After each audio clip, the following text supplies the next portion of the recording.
I've come to love this galaxy, this universe full of excitement. Please, protect it all. He's gone! Miris! Just gone. Poof. Yes, sadly, he was an awkward little brother. Does Whis care about Goku? That is the question for today's video. Let me know in the comment section below if you believe Whis cares or doesn't care about Goku. Then watch the video and see if you got it right, because in this video I have undeniable proof that Whis has had a turning point in Dragon Ball Super, and he actually cares about Goku, cares about the survival of this Saiyan. And I'm telling you right now, it is a blink it and you miss it type of moment.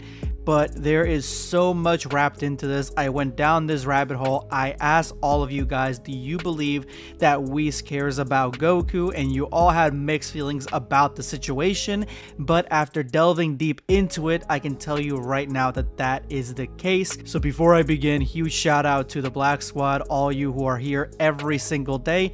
Thank you so much. Let's get to the 500k mortal plan together. Let's begin. When Whis discovers that Miris is training Goku, he immediately goes and confronts the Grand Priest. Grand Priest, I presume you are aware that our universe is once again in discord. It seems that way. Universe 7 is certainly a restless one. I am deeply ashamed for it. Well, what business did you have with me? I don't suppose you intend to ask for your universe to be saved. I would never. We angels must maintain neutrality, siding with neither good nor evil.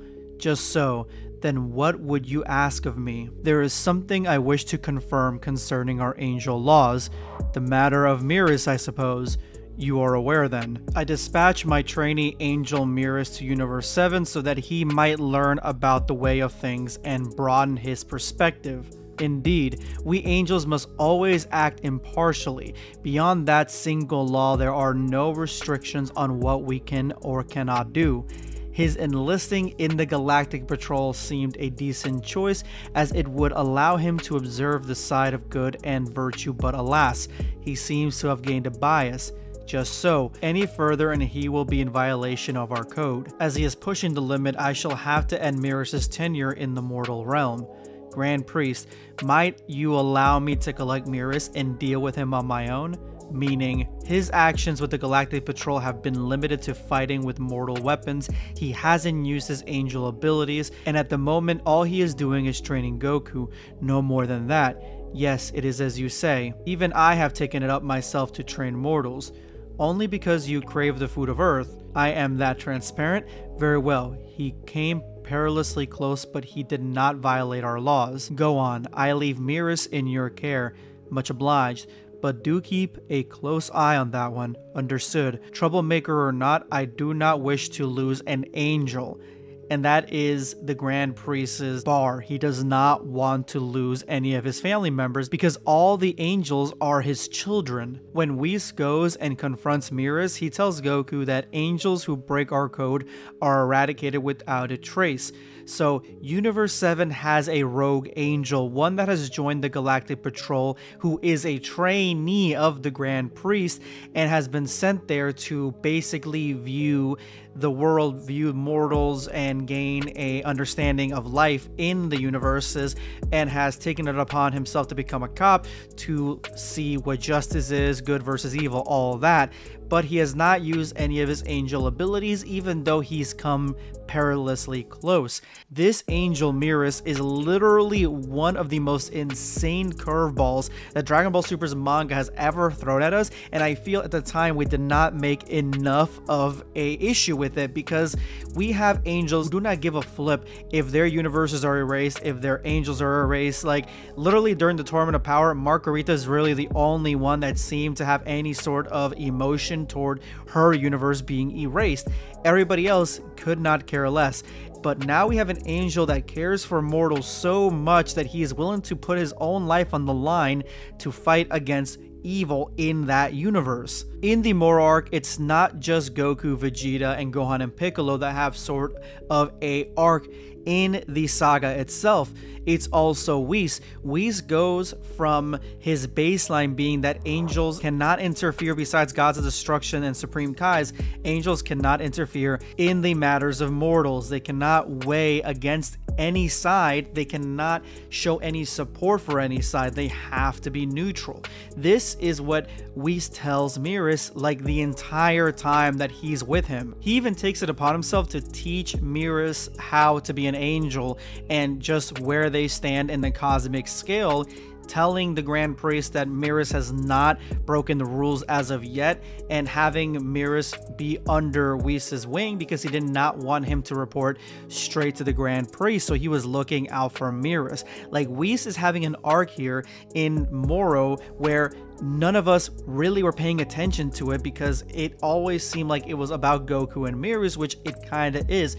Mieris is literally falling in love with mortals and he wants to save them, and he loves Goku. He loves what Goku stands for, he loves what Goku means, and he loves that Goku is a mortal that's becoming more angelic while Mieris is an angel becoming more mortal. Like, that is the difference between both of them. But despite all of Whis' warnings, none of it gets through Mieris' head, and he decides to go face Moro on his own. Anyway, Whis cannot do anything to stop him because angels have their own agency and they have to live with their own consequences. So even when Mieris starts fighting Moro, they both seem like they're gonna let him do whatever he has to do. Whis tells Beerus that he left Mieris behind with Moro, and Beerus is like, I don't care, to the point where they even leave to go get food. Like, if you guys haven't noticed, Beerus actually cares about these situations, but he understands what's about to happen to Mieris, and so he decides to just leave. He doesn't like to deal with real life stuff like, say, an angel getting erased. When they get back, they realize that it's already almost too late. Mieris has been using his angel abilities against Moro, and he is slowly fading away. He's disappearing. Beerus even saying, you left Mieris behind knowing this would happen. And Whis is like, who? Me? Not at all. But Whis let Mieris make his own decision. And at the very end, when Mieris is erased, Whis is serious, somber, and recollects that Mieris was his little brother. And that's extremely powerful because we don't know how many angels have been erased in the past, how many brothers Whis has lost up to this point, or if he's lost any of them. And at this point, it looks like he may not have, and this may be the first time that he's actually dealing with it. And get this through your heads, guys. Mieris sacrificed himself for Goku. Goku could not go into perfected Ultra Instinct, so Mieris had to face off and show Goku how an angel actually fights, similar to how Goku saw Roshi fight in Ultra Instinct. This is something that propels Goku, this and the pain of losing Mieris, to go into perfected and finally go into that more angelic form, which is an irony where the more mortal Mieris got, he disappeared, while the more angelic Goku got, he became an angel. Nothing bad happened to him. And so when is the moment that we find out that Whis actually cares about Goku? What has changed in him, and how has he shown this change after the sacrifice of Mieris? Because I believe that the sacrifice of Mieris actually affected Whis in the most personal way, and that is why he decides to help Goku, even though he's kinda in the gray area. And I guarantee you,